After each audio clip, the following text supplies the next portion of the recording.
Hello friends, welcome to channel bull track. दोस्तों, क्या आप जानते हैं कि एनएसई में हर दिन 2 to 3 करोड़ ऑप्शंस की ट्रेडिंग होती है। और ऑप्शंस ट्रेडिंग सिर्फ इंडिया में ही नहीं बल्कि पूरी दुनिया में बहुत ज्यादा पॉपुलर है। ज्यादातर रिटेल ट्रेडर्स को ऑप्शंस की सही जानकारी नहीं है, या यूं कहें कि पूरी जानकारी नहीं है, और वो ऑप्शंस को सिर्फ कॉल खरीदना और पुट खरीदना बस इतने ही लेवल तक समझते हैं। और उनकी जो ऑप्शंस के प्रति जो उनका जो अप्रोच होता है वो बड़ा सिंपल होता है। अगर उन्हें लगता है कि स्टॉक का प्राइस ऊपर जाएगा तो वो कहते हैं चलो कॉल खरीद लेते हैं। अगर उन्हें लगता है कि स्टॉक का प्राइस नीचे जाएगा तो वो कहते हैं कि चलो हम पुट खरीद लेते हैं। लेकिन दोस्तों, ऑप्शंस ट्रेडिंग का मतलब सिर्फ कॉल पुट खरीदना नहीं है। और ये गलती हरगिज ना करें कि ऑप्शंस को स्टॉक्स का रिप्लेसमेंट समझें। दोस्तों, इस वीडियो में मैं कोशिश करूंगा कि आपको समझाऊं कि कितने तरीके की ऑप्शंस की ट्रेडिंग होती है और कैसे रिटेल लोग ट्रेड करते हैं और कैसे प्रोफेशनल्स ऑप्शंस में ट्रेडिंग करते हैं। तो पहला जो ऑप्शंस ट्रेडिंग का तरीका है वो बड़ा सिंपल है। जैसा कि मैंने पहले बताया कि कॉल खरीद लो या पुट खरीद लो। तो रिटेल की सोच बड़ी सिंपल होती है कि अगर उन्हें लगता है कि स्टॉक का भाव ऊपर जाएगा तो चलो कॉल खरीद लेते हैं। उन्हें लगता है कि स्टॉक का भाव नीचे जाएगा तो कहते हैं चलो पुट खरीद लेते हैं। यह अप्रोच रिटेल ट्रेडर्स में बहुत पॉपुलर है क्योंकि इसमें कैपिटल कम लगता है। आप 5, 10, 15 हजार रुपए में ही एक निफ्टी या बैंक निफ्टी का एक लॉट का कॉल या पुट खरीद सकते हैं, यानी कि कम पैसे में ज्यादा मुनाफा। लेकिन रिटेल वाले यहां पर एक गलती करते हैं। वो सिर्फ ये देखते हैं कि स्टॉक का भाव ऊपर जाएगा या नीचे जाएगा और इसी के बेसिस पर वो पोजीशन लेते हैं। लेकिन दोस्तों, ऑप्शंस का प्राइस और भी कई फैक्टर्स से इन्फ्लुएंस होता है। वो फैक्टर्स कौन कौन से होते हैं? वो सबसे इंपॉर्टेंट फैक्टर जो प्राइस के बाद आता है वो है वोलेटिलिटी, यानी कि इंप्लाइड वोलेटिलिटी, जिसकी वजह से ऑप्शंस के प्राइस पर काफी इंपैक्ट बनता है। और इसके अलावा एक और फैक्टर बहुत ज्यादा इंपॉर्टेंट होता है और वो होता है टाइम डिके। तो वोलेटिलिटी, टाइम डिके और ऑप्शन प्राइस, ये 3 फैक्टर्स सबसे ज्यादा इंपॉर्टेंट होते हैं जो ऑप्शंस के प्राइस को बड़े मैग्नीट्यूड से इंफ्लुएंस कर सकते हैं। तो आइए दोस्तों, मैं आपको एक एग्जांपल से समझाता हूं कि कैसे टाइम डिके और वोलेटिलिटी ऑप्शंस के प्राइस को इंपैक्ट करते हैं।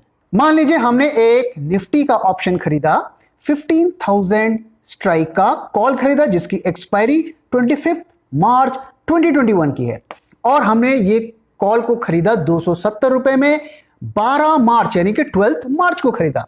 उस वक्त निफ्टी का स्पॉट 15,031 था और उसकी इंप्लाइड वोलेटिलिटी 20.30% थी, और हमने इस ऑप्शन को कितने में खरीदा? 270 रुपीज में खरीदा। अब मान लीजिए 19 मार्च को निफ्टी का भाव बढ़कर 15,050 हो जाता है, तो आपको क्या लगता है, ऑप्शन का प्राइस बढ़ना चाहिए या घटना चाहिए? आप कहेंगे चूंकि निफ्टी स्पॉट का भाव बढ़ा है तो ऑप्शंस का भाव भी बढ़ना चाहिए। लेकिन ये क्या, ऑप्शन का भाव तो गिर गया। ऑप्शन का भाव 118 रुपीज हो गया। क्यों हो गया? क्योंकि आप देखिए जो इंप्लाइड वोलेटिलिटी है वो 20 से गिरकर आधी हो गई, 10 हो गई, जिसकी वजह से ऑप्शन का प्रीमियम काफी तेजी से गिरा। अब आइए एक और सिनेरियो लेते हैं। मान लीजिए 19 मार्च को स्पॉट प्राइस 15,050 ही है, मगर उसकी इंप्लाइड वोलेटिलिटी भी अनचेंज रहती है, यानी कि आपने 20% पे जो ऑप्शन को खरीदा था, 19 को इंप्लाइड वोलेटिलिटी वही रहती है। तो ऑप्शन का प्राइस कितना होगा? ऑप्शन का प्राइस होगा 194। अभी भी आप देखिए निफ्टी का स्पॉट बढ़ा है और आपका इंप्लाइड वोलेटिलिटी सेम है, फिर भी आपको करीब 75 रुपीज का लॉस हुआ। ऐसा क्यों? क्योंकि आप एक्सपायरी के पास पहुंच रहे हैं और आपका ऑप्शन का टाइम डिके हो रहा है, जिसकी वजह से उसकी काफी वैल्यू लूज हो रही है। अब आइए एक और सिनेरियो देखते हैं। मान लीजिए आपका इंप्लाइड वोलेटिलिटी 20% से बढ़कर 32% हो गया, तो क्या होगा? आप देखिए आपके ऑप्शन का प्राइस 283 रुपीज हो जाएगा और आपको अच्छा खासा प्रॉफिट होगा। हालांकि आप देखिए कि आपका जो स्पॉट का प्राइस कुछ खास नहीं बढ़ा, सिर्फ 20 पॉइंट ही आपके स्पॉट का प्राइस बढ़ा है, लेकिन आपका ऑप्शन का प्रीमियम 100 रुपए से ज्यादा बढ़ गया। इसका जो सबसे बड़ा कारण है राइज ऑफ इंप्लाइड वॉलेटिलिटी। इसी कॉन्सेप्ट को आप देख सकते हैं स्क्रीन पर, हमने पुट्स के लिए भी दिखाया है। तो दोस्तों इसका कंक्लूजन ये है कि अगर आप कॉल खरीदते हैं या पुट खरीदते हैं तो आपको सिर्फ स्पॉट प्राइस को प्रेडिक्ट नहीं करना है, आपको यह भी प्रेडिक्ट करना है कि वॉलेटिलिटी बढ़ेगी या घटेगी। अगर वॉलेटिलिटी में मामूली बदलाव होता है 1-2% का, फिर तो जो स्पॉट प्राइस है वो मेजर फैक्टर होगा ऑप्शन के प्राइस के लिए। लेकिन अगर इंप्लाइड वॉलेटिलिटी में मेजर मूवमेंट होता है 5, 7, 10, 15% का, तो आप मान के चलिए कि आप उसे इग्नोर नहीं कर सकते, उस तरफ भी आपका ध्यान रहना चाहिए। तो दोस्तों कॉल खरीदना और पुट खरीदना इतना सिंपल नहीं है जितना आपको समझ में आता है। आपको स्पॉट के प्राइस को प्रेडिक्ट करना है, आपको इंप्लाइड वॉलेटिलिटी को प्रेडिक्ट करना है, और साथ में आपको यह भी प्रेडिक्ट करना है कि ये दोनों फैक्टर एक्सपायरी से पहले कहां तक जाएंगे। तो दोस्तों कॉल पुट खरीदने के खेल को इतना सीधा साधा खेल मत समझिए। इसमें अगर आपको काम करना है तो आपको बहुत दिमाग लगाना पड़ेगा। दोस्तों दूसरा जो पॉपुलर ऑप्शन ट्रेडिंग का तरीका होता है वो है ऑप्शन राइटिंग या ऑप्शन सेलिंग। दोस्तों जब आप ऑप्शन बाइंग करते हैं तो उसमें तो आपको ज्यादा पैसे की जरूरत नहीं पड़ती है। 10,000, 15,000, 20,000 में ही आप एक लॉट का निफ्टी या बैंक निफ्टी का ऑप्शन खरीद लेते हैं। लेकिन वहीं अगर आप ऑप्शन राइट करने जाते हैं तो आपको लाखों रुपए की जरूरत पड़ती है। एक लॉट का निफ्टी या बैंक निफ्टी आप अगर सेल करने जाएंगे तो आपको 1.5 लाख से 2 लाख तक की जरूरत पड़ेगी। और वहीं अगर आप स्टॉक का ऑप्शन राइट करने जाएंगे तो उसके लिए तो आपको 4 लाख 5 लाख तक के अमाउंट की जरूरत पड़ सकती है। अब आप देखिए जब आप बाइंग करते हैं आपको पैसे की कम जरूरत पड़ती है और आपका रिटर्न बहुत ज्यादा हो सकता है, और आपकी जो लॉस होता है वो लिमिटेड होता है, प्रॉफिट पोटेंशियल अनलिमिटेड होता है। वहीं अगर आप ऑप्शन राइट करने जाते हैं तो उसका उल्टा होता है, यानी कि आपको कैपिटल ज्यादा चाहिए होता है, उसमें लॉस अनलिमिटेड होता है, प्रॉफिट एक फिक्स्ड अमाउंट का ही हो सकता है और उससे ज्यादा नहीं मिल सकता। तो फिर लोग ऑप्शन राइटिंग क्यों करते हैं? उसका जो सबसे बड़ा कारण है टाइम डिके। अब टाइम डिके का क्या मतलब होता है? टाइम डिके मतलब कि टाइम के साथ ऑप्शन की वैल्यू गिरती जाती है। जब भी आप ऑप्शन पे काम करें तो उसे एक आइसक्रीम की तरह समझें।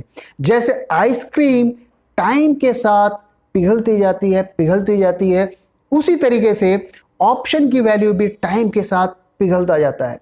तो जो ऑप्शन सेलर होते हैं वो इसका फायदा उठाना चाहते हैं। एक और वजह जिसकी वजह से ऑप्शंस राइटिंग लोग पसंद करते हैं वो ये कि इसके लिए आपको बहुत ज्यादा रिसर्च नहीं करना पड़ता है। जब आप ऑप्शन बाइंग करने जाते हैं तो आपको वोलेटिलिटी की प्रेडिक्शन करनी होती है, आपको स्पॉट प्राइस की प्रेडिक्शन करनी होती है। लेकिन जब आप ऑप्शन सेलिंग करते हैं तो आपको एक मोटा मोटा ट्रेंड का अंदाजा जरूरत होता है, और अगर आपका ट्रेंड का अंदाजा गलत भी हो जाता है तो भी आप ऑप्शन सेलिंग में प्रॉफिट कमा सकते हैं। तो अब देखिए 2 to 3 करोड़ की ऑप्शन का वॉल्यूम जनरेट होता है एक दिन में एनएससी में। तो जितने लोग ऑप्शन को बाइंग करते हैं उनकी जो काउंटर पार्टी होती है उतने ही लोग ऑप्शंस को सेलिंग करते हैं। तो आप समझ सकते हैं कि सेलिंग भी बाइंग से कम पॉपुलर नहीं है। हाँ, बाइंग के साइड पे रिटेल के लोग ज्यादा रहते हैं और सेलिंग के साइड पे जो एक्सपीरियंस लोग होते हैं, इंस्टीट्यूशंस होते हैं, वो ज्यादा होते हैं। लेकिन दोस्तों इस बात को आप नहीं नकार सकते कि ऑप्शन सेलिंग एक बहुत ही रिस्की स्ट्रेटजी होती है और ऑप्शंस को पूरी तरीके से बिना समझे ऑप्शन सेलिंग नहीं करना चाहिए। ऑप्शन सेलर्स का जो सबसे बड़ा हथियार होता है वो होता है उनका रिस्क मैनेजमेंट। अगर आप उन लोगों में हैं कि आप ऑप्शन सेलिंग करके सो जाना पसंद करते हैं या भूल जाना पसंद करते हैं तो आपको ऑप्शन सेलिंग एक दिन बर्बाद कर देगी। ऑप्शन सेलिंग को तभी करना चाहिए जब आपका रिस्क मैनेजमेंट बहुत स्ट्रांग हो और आप कंटिन्यूअसली मार्केट्स पर वॉच कर सकते हैं। तीसरा जो तरीका होता है ऑप्शंस ट्रेडिंग का वो होता है ऑप्शन स्ट्रेटजीज। अब ऑप्शन स्ट्रेटजीज में क्या होता है कि हम बाइंग का भी फायदा उठाना चाहते हैं, सेलिंग का भी फायदा उठाना चाहते हैं। तो हम एक स्ट्रेटजी बनाने के लिए बाइंग भी करते हैं, सेलिंग भी करते हैं। तो कई दफे हम एक बाइंग एक सेलिंग करते हैं, यानी कि एक ऑप्शन को बाय कर दिया, दूसरे ऑप्शन को सेल कर दिया। कई में हम दो को बाय करते हैं, दो को सेल करते हैं, कई में दो को सेल करते हैं, एक को बाय करते हैं। तो इस तरीके के अलग अलग तरीके के कॉम्बिनेशंस हम ऑप्शन स्ट्रेटजीज में यूज करते हैं। अब देखिए, ऑप्शन स्ट्रेटजीज भी एक समुंदर है और इसमें सैकड़ों तरीके की स्ट्रेटजीज होती हैं। हालांकि सिर्फ 8-10 स्ट्रेटजीज ऐसी होती हैं जिनको सबसे ज्यादा यूज किया जाता है, जैसे कि स्प्रेड्स, बटरफ्लाइज, कॉन्डोर्स। इस तरीके की जो स्ट्रेटजीज होती हैं ये काफी ज्यादा पॉपुलर होती हैं। तो ये स्ट्रेटजीज इतनी ज्यादा पॉपुलर क्यों है? उसकी वजह है कि हर स्ट्रेटजी में जब आप पोजीशन बनाते हैं तो उससे पहले पोजीशन बनाते वक्त ही आपको पता लग जाता है कि मुझे इस स्ट्रेटजी में इतने से ज्यादा का लॉस नहीं होगा। तो आप उस चीज को क्लियर कट कैलकुलेट कर सकते हैं। अब आप देखिए कि जब आप एक स्टॉक खरीदते हैं तो वो स्टॉक 40%, 50%, 60%, 70%, 80%, 90% तक भी गिर सकता है। तो उसमें एक अनसर्टेनिटी रहती है। लेकिन जब आप स्ट्रैटेजी में पोजीशन बनाते हैं तो आपको पता होता है कि इसमें मुझे 2000 से या 3000 से ज्यादा का लॉस नहीं होगा। तो आप कॉन्फिडेंटली पोजीशन बनाकर सो सकते हैं। ये स्ट्रेटजीज उन लोगों के लिए बहुत ज्यादा यूजफुल होती हैं जो कंटिन्यूसली मार्केट्स को वॉच नहीं कर सकते। जैसा कि आमतौर पे होता है, आप ऑफिस जाते हैं, ऑफिस का काम करते हैं, आपके पास इतना टाइम नहीं होता है कि आप मार्केट को मॉनिटर कर सकें। तो जब आप स्ट्रेटजी में पोजीशन बनाते हैं तो आप एक कैलकुलेटेड रिस्क लेते हैं कुछ हजार रुपए का, और आप उम्मीद लगाते हैं कि मार्केट की मूवमेंट आपके फेवरेबल डायरेक्शन में कभी ना कभी तो आएगी, और जब आएगी तो आप अपना प्रॉफिट बुक कर लेंगे। इन स्ट्रेटजीज की एक और अच्छी चीज होती है कि इसमें जो आपका प्रॉफिट एंड लॉस होता है वो बहुत तेजी से मूव नहीं करता है, काफी धीरे धीरे मूव करता है। तो ये भी एक अच्छी चीज है। लेकिन कुछ लोगों को ये बहुत बोरिंग लगती है क्योंकि उन्हें चाहिए होता है एक्शन, कि एक घंटे में 100% ऊपर चले जाए, 50% ऊपर चले जाए। तो अगर इस तरीके की ट्रेडिंग करना आप पसंद करते हैं तो शायद आपके लिए ये सूटेबल नहीं होगा। जो नए लोग हैं और वो इन स्ट्रेटजीज को में काम करना चाहते हैं तो उनको मेरी सलाह रहेगी कि वो शुरुआत करें 2 लेग्स की स्ट्रेटजीज में, जिसमें सिर्फ 2 पोजीशन बनानी होती है, और एक्चुअल पोजीशन बनाने से पहले थोड़ा पोजीशंस को बनाकर उनको ट्रैक करें, उसका प्रॉफिट एंड लॉस ट्रैक करें। आप चाहें तो आप हमारे ऐप को भी यूज कर सकते हैं, उसमें भी आपको कुछ फ्री स्ट्रेटजीज मिल जाएंगी जिनको एक्सेस करने के लिए आपको किसी तरीके का कोई पेमेंट नहीं करना पड़ेगा। दोस्तों, चौथी तरीके की जो ऑप्शन ट्रेडिंग होती है उसे हम कहते हैं आर्बिट्रेज। दोस्तों, आर्बिट्रेज ट्रेडिंग मेनली 2 तरीके की होती है। एक होती है स्पेक्युलेटिव आर्बिट्रेज ट्रेडिंग और दूसरी होती है pure arbitrage trading. Speculative arbitrage trading में काफी ज्यादा मैथमेटिकल कैलकुलेशंस और स्टैटिस्टिकल कैलकुलेशंस का इस्तेमाल होता है, और उसमें रिस्क ज्यादा होता है और प्रॉफिट भी ज्यादा होता है। वहीं अगर आप प्योर आर्बिट्रेज स्ट्रेटजीज की बात करें तो वो बिल्कुल रिस्कलेस होती है। यानी कि अगर आपने सही वक्त पर सही पोजीशन बना ली तो वो आपको गारंटीड प्रॉफिट देकर जाएगा। हालांकि ये प्रॉफिट बहुत ज्यादा नहीं होता, लेकिन जो प्रोफेशनल आर्बिट्रेजर्स होते हैं वो दिन में सैकड़ों हजारों पोजीशंस बना लेते हैं और 200, 400, 500 रुपए हर पोजीशन से कमाने की कोशिश करते हैं। तो दिन के अंत में उनके 5000, 10,000, 15,000, 20,000 रुपए तक बन जाते हैं। दोस्तों, ये एक स्पेशलाइज्ड फॉर्म ऑफ ट्रेडिंग होती है और इसे हर कोई नहीं कर सकता। इसको करने के लिए आपको स्पेशल सॉफ्टवेयर चाहिए होते हैं, और अक्सर इसके लिए कोलोकेशन सर्वर्स का इस्तेमाल होता है। तो ये रिटेल के लिए सुटेबल नहीं है। अगर रिटेल वाले इसे करना चाहते हैं तो पहले उन्हें ट्रेनिंग लेनी पड़ेगी, इसके बाद उन्हें वो सॉफ्टवेयर को यूज करना या उसको चलाना सीखना पड़ेगा, इसके बाद वो उस पर काम कर सकते हैं। लेकिन इसके बावजूद भी ये रिटेल ट्रेडर्स के लिए आसान नहीं होगा, क्योंकि इसके लिए बहुत ज्यादा कैपिटल की जरूरत पड़ती है, और जो सॉफ्टवेयर आप यूज करते हैं उसका 10,000, 15,000, 20,000 रुपए तक का हर महीने का खर्चा होता है। तो इन स्ट्रेटजीज में हम 3, 4, 5 पोजीशंस एक साथ बनाते हैं और इस तरीके से बनाते हैं जब ऑप्शंस के प्राइजेस में एक तरीके का इम्बैलेंस रहता है। फॉर एग्जांपल, जब स्टॉक का भाव ऊपर जाता है तो कॉल का भाव ऊपर जाना चाहिए और पुट का भाव नीचे जाना चाहिए, लेकिन हमेशा ऐसा नहीं होता है। कई दफे ऐसा होता है कि कॉल का भाव तो ऊपर जाता है लेकिन पुट का भाव नीचे नहीं जाता, वहीं रह जाता है। तो जब इस तरीके की सिचुएशन मार्केट्स में आती हैं तो ये एक आर्बिट्रेज की अपॉर्चुनिटीज क्रिएट करती हैं और आर्बिट्रेजर्स इसको तुरंत सीज करने की कोशिश करते हैं, ट्रैप करने की कोशिश करते हैं और प्रॉफिट बनाने की कोशिश करते हैं। और जब बहुत सारे आर्बिट्रेजर्स इन पोजीशंस को बनाने लगते हैं तो मार्केट में बैलेंस वापस से आ जाता है। तो कुछ पॉपुलर आर्बिट्रेज स्ट्रेटजीज हैं, जैसे जेली रोल्स है, बॉक्स है, कन्वर्शन है, रिवर्शन है। ये जो है पॉपुलर स्टैंडर्ड आर्बिट्रेज स्ट्रेटजीज हैं। दोस्तों आइए अब हम एक और specialized form of option trading की बात करते हैं, जिसे हम स्कैल्पिंग के नाम से जानते हैं। जो स्कैल्पिंग ट्रेडिंग करते हैं उन्हें हम स्कैल्पर्स कहते हैं और स्कैल्पर्स अपनी पोजीशंस को कुछ सेकंड से लेकर कुछ मिनट तक ही होल्ड करते हैं। कई स्कैल्पर्स काफी लंबे ड्यूरेशन तक भी अपनी पोजीशंस को बनाते हैं, लेकिन उनका गोल ज्यादातर यही होता है कि वो शॉर्ट टाइम फ्रेम में कुछ ही सेकंड्स में एक छोटा सा प्रॉफिट कमा लें और वो दिन भर स्कैल्पिंग करते रहते हैं और उनका गोल रहता है कि दिन के अंत में एक अच्छा खासा टोटल प्रॉफिट कमा लें।